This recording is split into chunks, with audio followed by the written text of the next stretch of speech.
or if you've just joined us, part one. We had a tiny technical issue, but we should be on LinkedIn as we speak now. We are looking good on LinkedIn. So this is the franchise show. It's the show where we get under the hat again of all things franchising.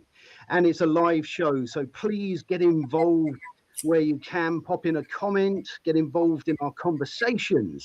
We are looking forward to delving deep into today's subject. And today's subject is, ironically, franchise visibility. And we weren't visible on LinkedIn. And I love the irony of that.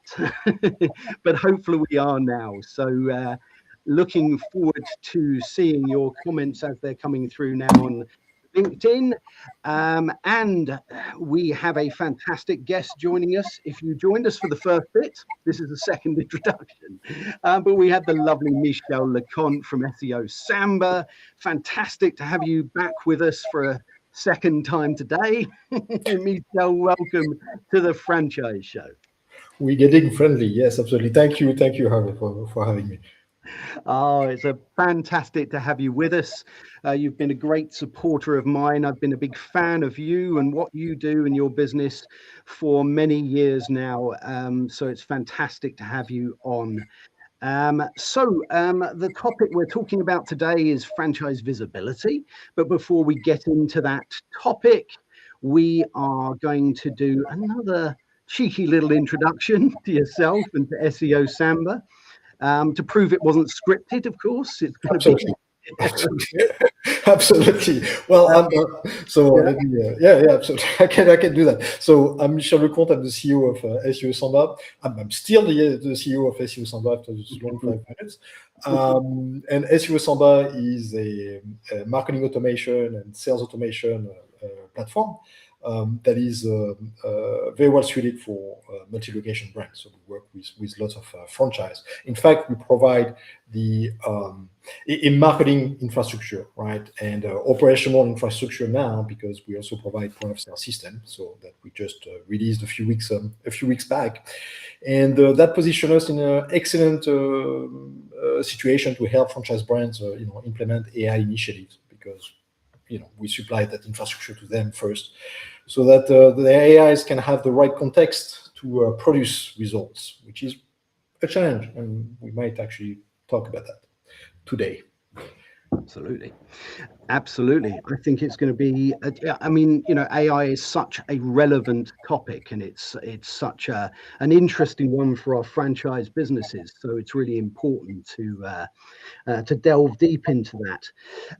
So let's get into this. We're talking today about franchise visibility, and in terms of franchise visibility, what do we mean by that? Is this franchisees seeing our brand? Is this, as a franchisor, getting this out to potential franchisees, or is it a bit of a mix of all those things? Well, in my opinion, there are multiple various definitions, right, that you could tack on to that term. I think the first distinction is really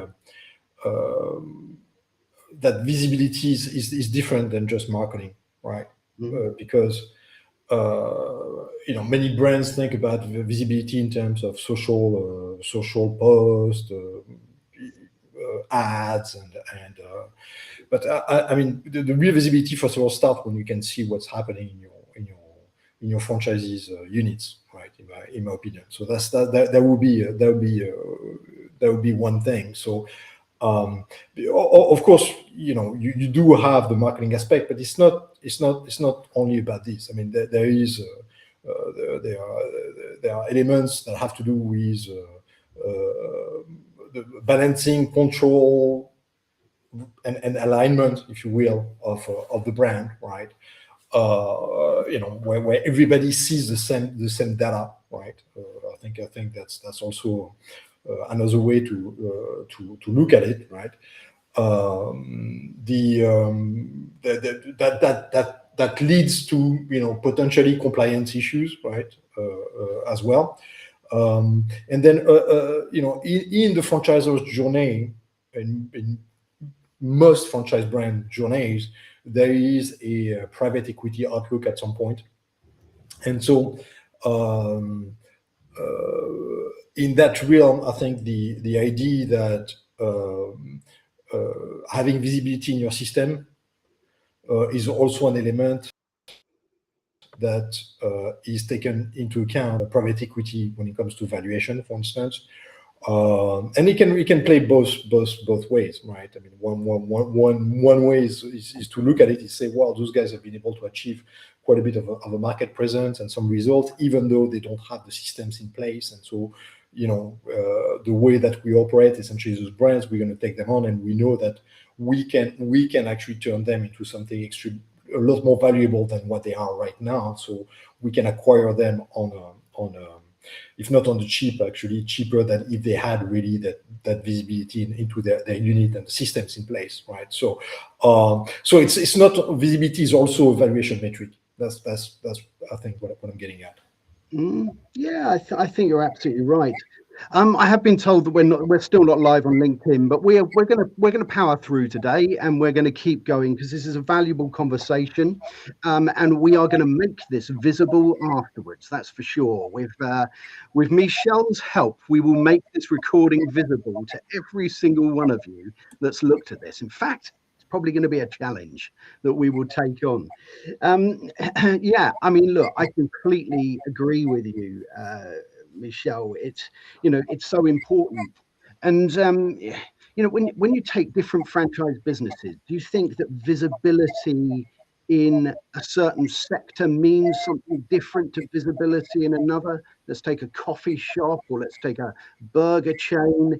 Is the visibility different in that scenario to, let's say, a care business or a pet business? Is it just that target audience is different, or is it the mechanics of getting that visibility that's different?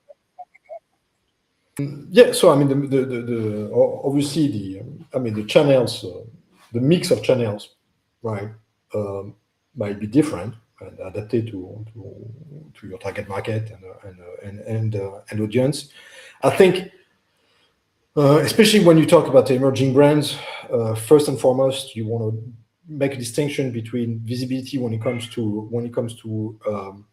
the brand's presence in terms of being an investment opportunity when it comes to operators, and that's usually that's see, that's the franchise development side of things, but that's they also need visibility, right, in that regard, especially when they're developing the brand, initially, between 0 and 50 units, right?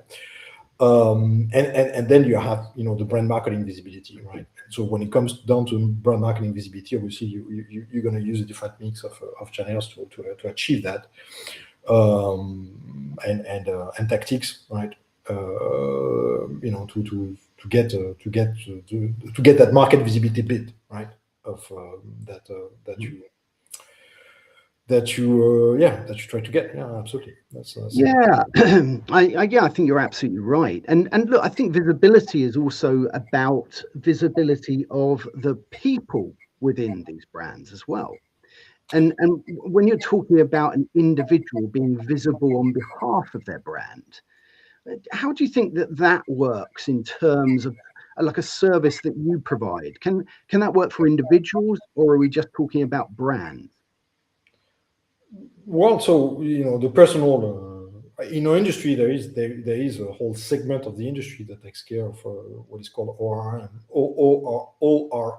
which is organic reputation management, right? And that's basically it's all about personal brand management, and very often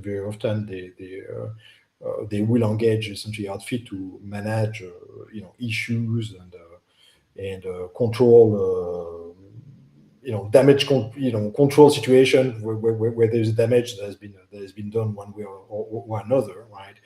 And then the internet is a pretty unforgiving place when it comes to forgetfulness. And so, if there is an error that has been made, it will appear for a long time, and even long after they paid for for whatever happened. Essentially, that stigma can remain for a very long time. So there is that aspect, whether that's on a personal level or on a corporate brand level. But even on a corporate brand level, what's interesting is the ability to turn essentially the personal brand of the founders into something that's going to be of service to the venture, really. And so if that can be done, that's it's all for the better, right? So I think that the line between personal lives of those leaders and the brand, the venture that they started, essentially is very often very thin, right? And viable. Yeah. So. Absolutely. I think you made a really interesting point, actually, and it's about the fact that you can take a sort of a founder personal brand and that can be moved across to the brand of the business. And I think that's a really interesting point. I mean, we've got to talk now about one of my favorite things in the world, because it's a big part of what you do. And I think as we're talking about personal branding and we're talking about visibility here, we've got to talk about the SEO top 100 global franchise influencers, because that's very much about individuals becoming visible, sometimes on behalf of the brands that they're working with. Tell us a little bit about that. I mean, I know all about it, but tell our audience that are going to watch this in the future about that list, how you came up with that, and how that drives visibility, because it certainly does. So I mean, the list came out of our own needs, essentially, to identify influencers in franchising space, and so as we've done essentially that work for our own needs, we realized that that would be good to actually give some visibility to some of those people on that list, because of course you're gonna have folks who really don't need additional visibility, right? They have been recognized already, and in this industry knows who they are. But for many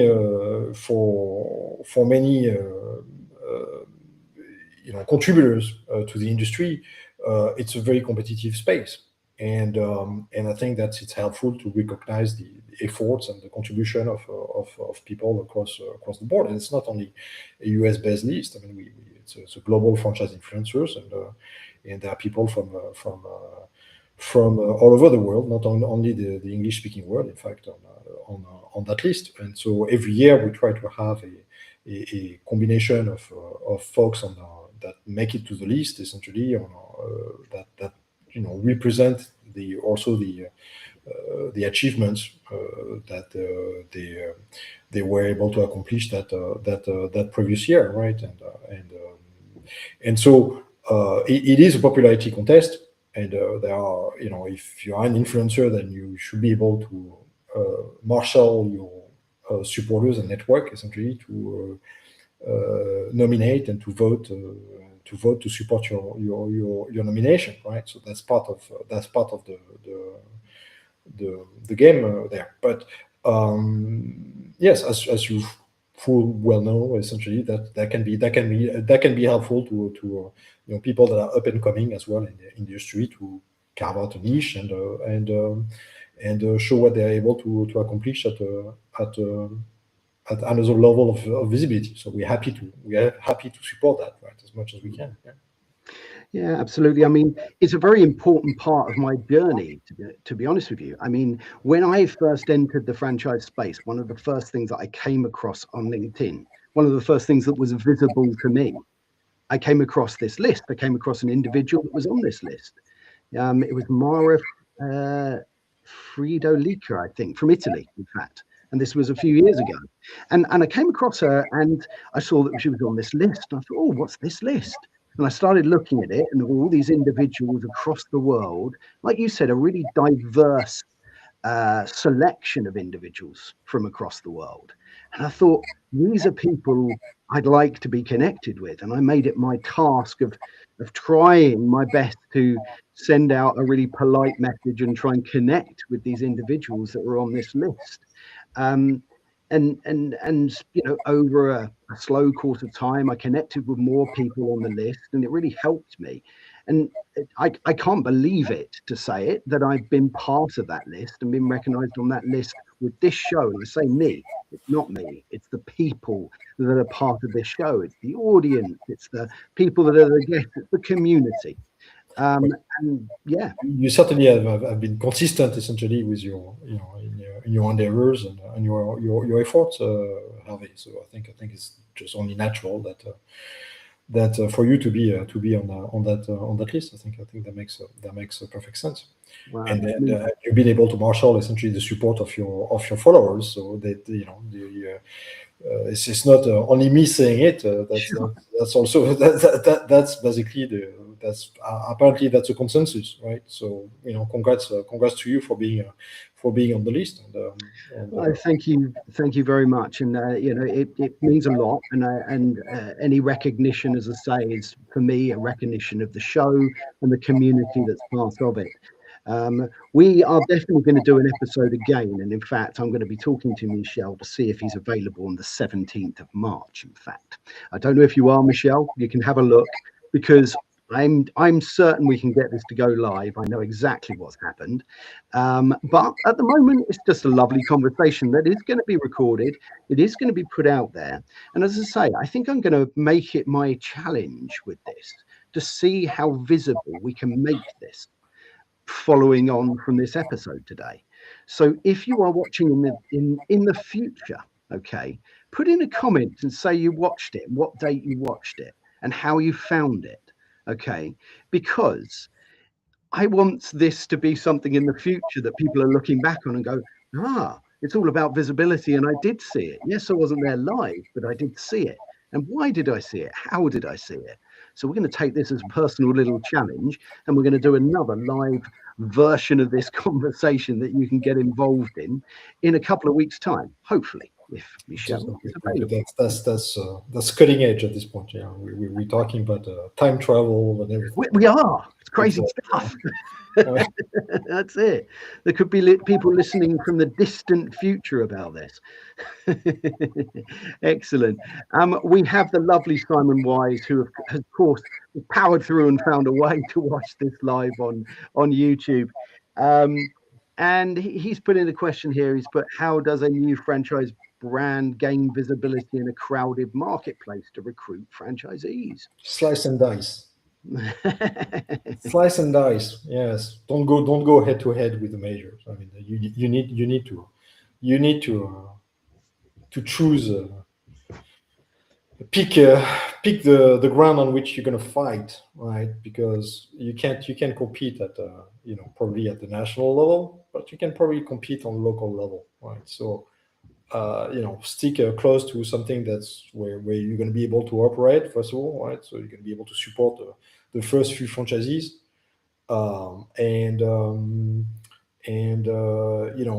select, be selective as per which franchise territory you want to open in, and then you're able to actually push harder in those geography than probably your the largest competitors in the nation. And that's really part of the solution there, is to focus your effort geographically and by having that geographical focus, then suddenly you're able to look larger than life, really. So I think that's really interesting what you said there about picking the grounds that you want to fight in, and perhaps not necessarily trying to compete with the biggest player in the space. the biggest player in your particular field or your particular space might be doing something that's slightly different to you. So work out what you're doing differently and find that niche and look for the people who are looking for that thing you're doing differently, and then make yourself visible to them. Yeah. Well, on the messaging side of things, I mean, obviously you're gonna do whatever you need to do from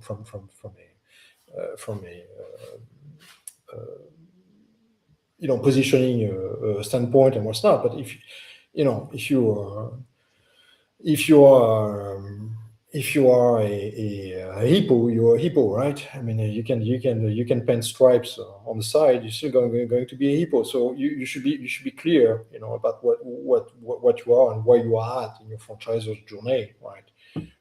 As to attract, first of all, the right candidate, because the right candidates are not going to be afraid of that. You're going to trade something in exchange of the brand maturity that the other guys have, right?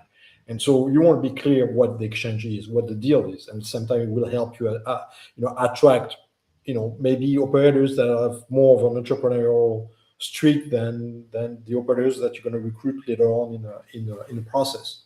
And so, that would be my recommendation from a messaging standpoint and from a positioning standpoint, right? You're going to be a lot more comfortable as well in your boots whenever you're gonna pitch essentially the opportunity to somebody, right? And as I say, it has if that's the message that you get out there, eventually the universe will respond, right? And so then what you do is that you support that with all the traditional tactics and what's not. But as I said, you can't outspend the competition. So what you need to do is focus your efforts so that you can be competitive in a smaller geographical area, which most emerging brands can do that. I think that's a really good point, because as an emerging brand, you're not going to have unlimited resources, and like you said, you're not going to outspend your competition that are established and have the resources to be able to put into various different efforts to get visibility. But you can be clever. You can focus on these things. Like you say, you can focus geographically. You can focus demographically. You can focus your efforts, and therefore you can save some resources in doing that. That's right. You don't need 1,000 candidates. You don't need 1,000 candidates. I mean, you see, franchise brands, that buy leads from portals and so forth, and lots of people that are kicking tires and what's not. But I think that for an emerging, for a new franchise brand, essentially trying to get to laser focus what the persona of your best first few franchisees might be, and where geographically you'll be able to support them, and then invest essentially to support that effort is going to be a much better bet than trying to just run a $1,000 Google Ads campaign across the entire US, for instance. It's not going to last very long, right? Yeah, absolutely. You may well, as a emerging franchisor, you may well have mapped the UK, and you may well have come up with your geographic locations of which you're going to find your franchisees in. But like you say, if you're, as a franchisor, you've got your company-owned locations, and let's say, for the ease of this conversation, you're based in London, right? Look around London, look around the counties that adjoin London, because at the beginning you're going to have to support, and you won't have a huge operations team. So I think you're absolutely right. The visibility that you're going to get for your brand, you need that in scale with where you are on your journey, as you very rightly said. I think it's really important to understand where you are.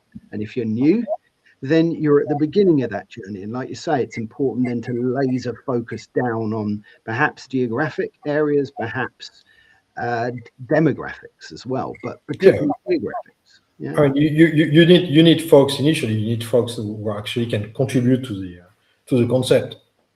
right? Mm-hmm. Because the concept might be maybe you operate one unit, at initially. That's very often the case, right? One or two units. You still need to massage that concept. Most likely, you need folks that have a risk profile, risk tolerance profile, that is going to be different than the one that you're going to try to recruit later on. So there is that, and then you can apply all the you can apply essentially all the mix of tactics when it comes to acquisition and what's not, and digital and others. But by the power of focusing geographically and on a very narrow persona, then you're gonna get much better results, right? As I said, from a positioning standpoint, you need to be clear, and that's really paramount as well, right? I mean, make that trade-off clear in terms of, okay, well, we are a new brand, right? So it's not about the same. This is not the same deal than a brand that has 100 units or 2,000, of course. Yeah, I suppose that's an interesting one. We've spoken a little bit there about visibility for an emerging brand. What about when you're trying to keep your visibility as an established brand? How does that sort of sit differently in terms of what you would do for people and how you would help that established brand, and that they're at that different part of their journey? They have got a little bit more money. They're perhaps, I suppose, in a way, they're still laser focused. If you've got somebody who's been going franchising for 20 years and has pretty much sold all of their regions, and now is only focused on one resale in one part of the country, they may well still be as laser focused, geographically speaking, as an emerging one. Well, obviously, the established brand is as a brand awareness that's going to be commensurate essentially to the number of years that they've been operating, their footprint as well, right? That's also an aspect when coming back to the emerging very quickly, of opening up units that are close to each other's geographically, is that they support, brand wise, right, and brand awareness wise, they support each other. So there is also something on that level. But when it comes to a larger brand with lots of awareness out there, the challenge is usually, it's not like the mega. I mean, they have the budget, obviously, to have much larger campaigns and brand awareness campaigns, right? They have the resources essentially to inject into their brand development marketing program as well, right? They invest. They might, operationally speaking, invest in corporate reporting, but all of this, and what we see is that usually then the disconnect is at a different level, because all of this doesn't necessarily serve the immediate needs of franchisees, who actually very often what they want is they want leads, they want the conversion, they want some sort of measurable return on their investment and their royalties, right? I think that at that level, the challenge becomes, how do we align brand marketing success with unit level revenue success? And that's very much what it comes down to, right? So very often what we find is that the franchise marketing is not something that is designed for the system. It's not. I mean, it's defined for the. It's defined and put in place for the needs of the franchisors, right? Mostly, right? And very often it's not for the needs of the operator, right? And so there are lots of those conversations that are happening at that level when we come into this kind of situation, where then it comes back to marketing infrastructure, getting the stuff in place so that everybody can see and share the same reality, right? And so that helps with the decision making then. Yeah, absolutely. I think it's really interesting you said there about brand marketing at a national and a franchisor level versus that unit level success. I think that's a really interesting point you've made there, because like you say, unless people can see and share that same vision and that same resource, it doesn't necessarily get to that site level, does it? Yeah, so the you know, I mean, the brand, I mean, obviously awareness of a brand is everything to the brand. Now the question is, does that translate into a local visibility and lead generation and walk-ins, essentially. I mean, you want the franchisee to feel that they are paying for marketing that actually help them, right? And so that alignment require the kind of system that will let you see that, right? And be able, so then you don't want the conversation to be about perception. You want to be able to actually analyze the data that you are getting within the system. And yes, it's surprising to me how many of those brands are not operating essentially at that level. Yeah, I think you're right. I think you made a very interesting statement when you said that franchisees are looking for marketing that helps them. You know, they're paying for it, right? They're paying a marketing fee.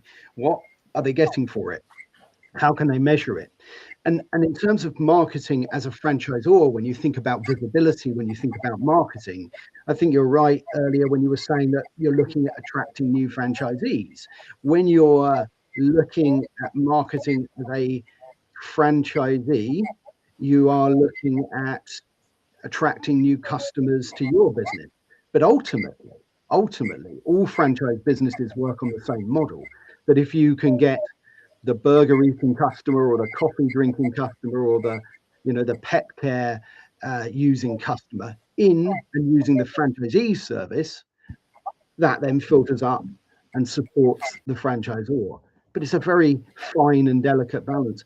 And we've got another comment coming here from Simon, who is on YouTube.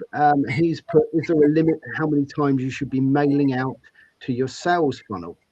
This is a really interesting one. I know a mail out or an email campaign, it represents a small part of visibility, but I think it's a very interesting point, because I think we all know when we look at our emails that there's one that you get in there that you get from someone who sends out an email twice a day, every day, right? And you soon tire of that, and it perhaps loses its value. Do you think, how would you address how you would sort of email or send things to people for visibility, but without that message becoming tiring? Yeah, so obviously you don't want the email campaigns or the email communication or frequency to feel like harassment, and that's the only one that I tolerate is for my competitors, because I like to see what they do, how they go about things, and but I feel bad for the people, for the recipients of those emails, like but I don't necessarily want to tip them off. What I like is you start with a monthly communication. What you want is, and then you build up from there, right, based on their interest. I think that what you want is, for most brand, is to be present without being annoying, and same goes for many other channels. I mean, so once a month is the base. You start from there, and then you start increasing a little bit the frequency. If you got something to say, right? If you got something that is going to be of interest to the audience, right? If you got news to share, and you want to be familiar, but you don't want to be annoying, right? You don't want to be the guy, that's going to be ringing your doorbell every other day for something, and so yes, familiar enough to be recognized and as a valuable source of information, and then without crossing that threshold of being just annoying. But then so that and it's the same thing whether that we are talking about email or even ads in general. I mean ads. If you watch YouTube and you don't have a premium subscription, you will get ads, and that's the case for most people out there. And when you get ads that are unskippable and that last 2 minutes, it's just I think it's a weird format to me, right? On that end, because it feels like pushing something through the throat of somebody else. Especially if you are talking about on the franchise development side of things. What I would suggest is using ads, for instance, when short testimonials, making one point at a time, doing something quick. If you're not going to make it skippable, right? But at least it gives a sense of respect to the audience. That I'm going to make my point. Because I'm going to interrupt whatever that you were watching, whatever you were doing. But at least I'm going to do it in a as respectful manner as possible, right? So, yeah, I think that's really interesting. In fact, I was talking to my wife the other day. We were watching TV, and we've got a thing where you can skip the ads. It's just something you can pay for on our streaming service, and you can just skip ads. And we realized we weren't really watching adverts so much on when we were streaming stuff that we wanted to watch. And there was a particular platform we couldn't do it, and suddenly these adverts would come up, but it was the same advert each time. And the way we watch TV and the way we are absorbing all sorts of different content, or the way we are looking for our new business opportunities, and the way franchisors are being visible is changing. And I think it's really interesting. I think you've got to stay fresh. You can't do it too often. I do a newsletter for this show, and I call it the weekly-ish newsletter. Now, that's partly because I don't want it to come out every week, and it's partly because sometimes I'm distracted and it doesn't come out every week. But the point is, it's not something that people see every single day or every single week at a particular time. This, hopefully they do, when we get it sorted out, and we will keep trying, I assure you that. Let's have a look. We've got a couple more comments coming through from Simon. I'm glad to hear, Simon. It's good to have you here. Let's have a look. Simon has put, what can you do to rank higher for Chat GPT searches? Look, I think AI is on everyone's mind when we're talking about visibility. We must be talking about that a little bit. I think there's a lot of people now that either Google things and use the AI overview, or they don't use Google anymore. They use ChatGPT for a search. So how is that sort of addressed in sort of search engine optimization and other ways to keep your brand visible in this ever-changing world? Yeah. So and thank you, Simon, for that questions. And Simon is bringing us back to reality and actionable items. I like that. Thank you very much. So when it comes to ChatGPT and other, whether you're looking at the summaries provided by Gemini or Google and others, you're going to need to have on your website and some content that can be perceived and as authoritative on some subject. So what you're going to want to develop is basically some content clusters that are well researched, that have maybe a specific angle.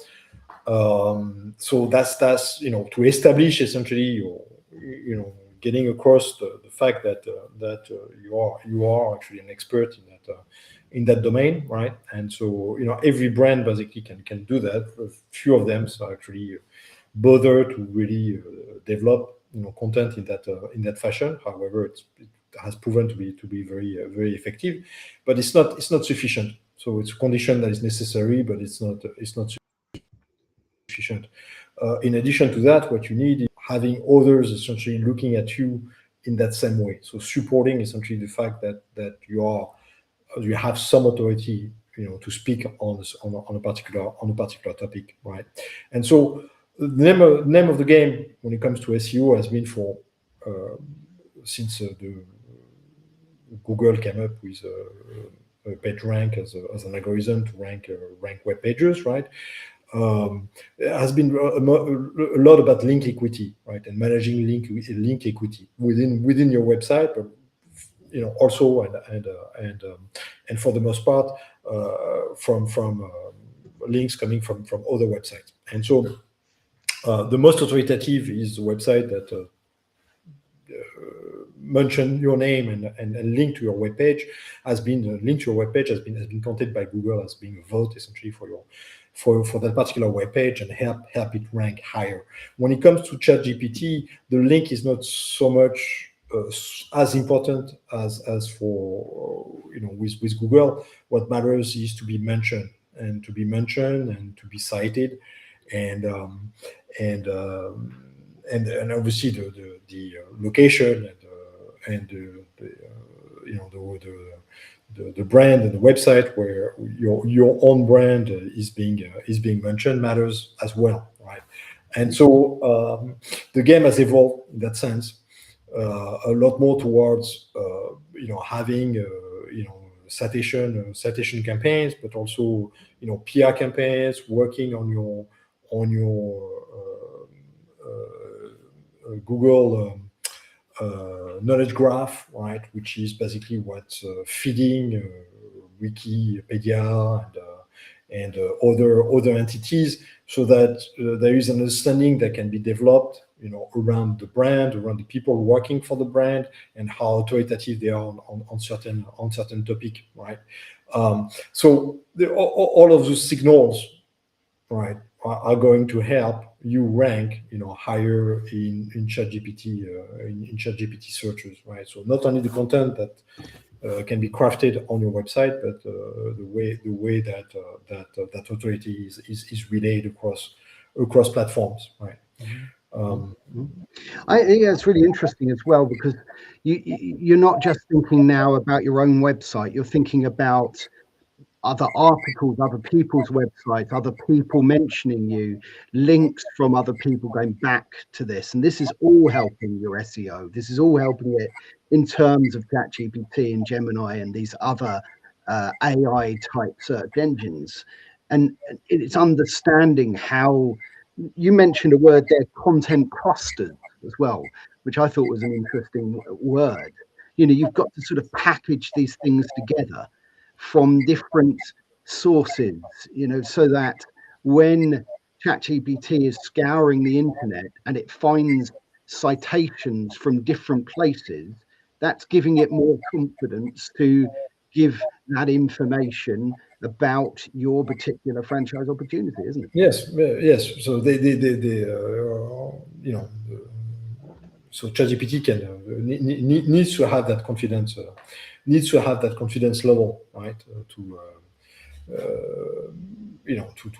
cite and cite you as a source. Now, that's one of the two plays that are available, right? That's the other play that is available to you is also to become so authoritative on a niche, if you will, that you are able to frame the discussion. And that's also something else that can be worked on, right? And so that takes longer usually, and that takes a very intentful effort, right, to get there. But for most brand being cited as a source within an answer is what they're aiming for. And so for that, content cluster on your website plus citation campaigns plus getting the PR side of things, essentially to get other people to mention your brand in association with whatever niche that you're carving out for yourself. Love it, love it. We're going to finish with this one from Simon. Are there any tips to make sure your email marketing lands in the inbox and not the junk folder? Yeah, I think it's an interesting one. I think that email marketing has perhaps, do you think, and I think maybe it's seen its day, right? That really that getting your message out, getting your visibility out is a lot more about putting great content out into the right places, so that when people use the search engines and the AI tools that are available, that right content comes to them rather than sending it to an email where it's going to be lost or going to junk, as Simon said here. Well, I don't think media, new media replace, old totally, right? I mean, like you still have radio, right? Yeah. TV is still around. Newspapers are around. They're not doing as well as during the heydays, but and so the same goes for the newsletter channel, right? It's an important relationship because it's a direct relationship as well. So I would not discount the importance of having a good email list and having a good building a relationship with your audience that way. In fact, you were mentioning the top 100 initiative that we put together a few years back. We added last year a newsletter called Crème de la Crème, and it has been widely successful because it has we work hard essentially on the articles that go into that newsletter, and for us it's a way to extend essentially the event beyond the campaign. The time during which the campaign runs. So newsletter is still very relevant in my opinion. Now, specifically, Simon, once again, thank you for bringing us back to the reality of the field here. And so email marketing is about deliverability, right? It's about reputation. So you need a platform like SeoSamba, but there are others obviously that ensure good deliverability. But then it's not on that alone is not enough. You also need to do some work on your side, which is really technical infrastructure, right? So here we're talking about DNS, we are talking about mail exchange, MX records, and we are talking about security entries, typically text entries. So it's pretty arcane, but there are some lines to add essentially into your DNS to make sure that wherever you're sending emails from, and it's not only the newsletter, it can be your CRM, it can be different systems that you're using. All of those need to be referenced into something that has authority, in the eyes of the rest of the world, and especially the ISPs, right? When it comes to your domain, when it comes to your brand. And so you need to do that work, right? That legwork to ensure that those entries are in there, because those entries are going to indicate everybody down the chain and between you and your recipient that this email is legit. It is in fact coming from you, right? Now, what you do in terms of the content, the frequency that we talked about, and the impact that it will have on your reputation is something that you control. You have total control over, and it's very visible, right? If you email your recipients 10 times a day, if everybody unsubscribe and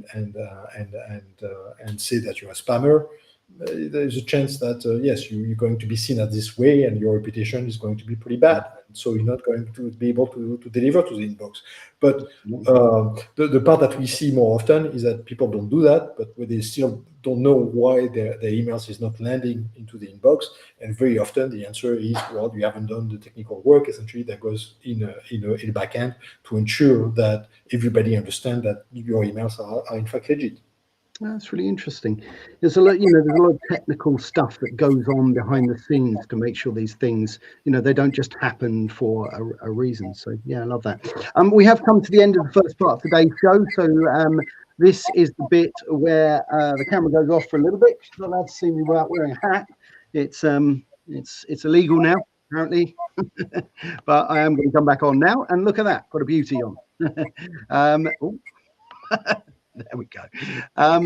And this hat was made by the lovely Paul Murphy from PJ Murphy and Sons, bespoke British hatters. I was talking to Paul today. He's going to make me another hat as well. So exciting stuff. Look, this is the part of the show where we have a little bit of a fun. We stop talking about franchise visibility for a little bit. We find out a little bit about Michel, and he can ask me a question. So he's done this a few times, so I'm going to change this up a little bit. And I think I'm going to say to you, Michel, if you weren't running the lovely SeoSamba and being busy helping our franchisors and our franchisees, what do you think you would have done? What's another thing you would have done with your life? What's your other passion? What road do you think your life could have followed? I don't know. So maybe something like a marine biologist or something like that. A marine biologist. Yeah, maybe. Okay. Possible. Excellent. So your possible. passion for fish, yeah? Yeah, kind of like that world, right? It's very relaxing. I mean, I grew up near the sea, and so it was part of the. It was a grand, it was a given, right? So it was a given, and when you start snorkeling and then if you get that bug, essentially it's oh yeah, I would love snorkeling. It's something that is nice. You can lose yourself very, very, very easily for many hours, essentially. Oh, exactly right. In fact, I've got a great snorkeling story that I don't think I've ever told. Would you mind asking me about a snorkeling story as your question? You go. So that is a question. Go on then. When I was about 8 years old, I was on holiday and I was snorkeling along, and there was a couple that were really upset. And as a little boy, I went up and I said, "Are you okay?" And the lady said she had lost her engagement ring in the sea. And I said, "Well, I'm snorkeling. I'll try and find it." And they laughed, and well, didn't laugh, but they didn't think I would be able to do it. And I spent 8 hours snorkeling up and down this beach looking for it. And the sun suddenly shined on something. And I swam down, and it was her engagement ring. And I picked it up and I went and gave it to her. And I found that engagement ring. And I often wonder about those people. I wonder if they're still in, talk about that, and whether they're still together. But you're right. It's a beautiful thing to do, and I've got a real affinity to the sea as well. So. And you can find treasures, absolutely, on command, apparently. So that's great. Fantastic. Well, look, we have come to the end. I knew that you were here, or are we? Well, I wouldn't say that. Well, we have come to the end of today's show. As I say, we are going to do some magic and make this one visible for you in the future. So I'm looking forward to that happening. But what we are also going to do, if Michel is available on the 17th of March, we're going to do a similar conversation, but something slightly different. I think we might talk about citation campaigns, maybe content clusters, some things that we've talked about today. That'll be a fantastic one for you to join on the 17th if you can. Next week on the Franchise Show, we are talking about franchise regulations again. It's another good one. We're going to get you involved in that conversation, a very important one here in the UK. And it's going to be a debate that will rumble on with passion from both sides for a long time to come. So please join us next week, which is March the 10th, Tuesday, March the 10th, 5:15 GMT, 12:15 EST. And until next time, take very good care and hope to see you soon. Cheerio. Thank you, Harvey. Thank you, everybody. Thank you, Simon. Yes, absolutely.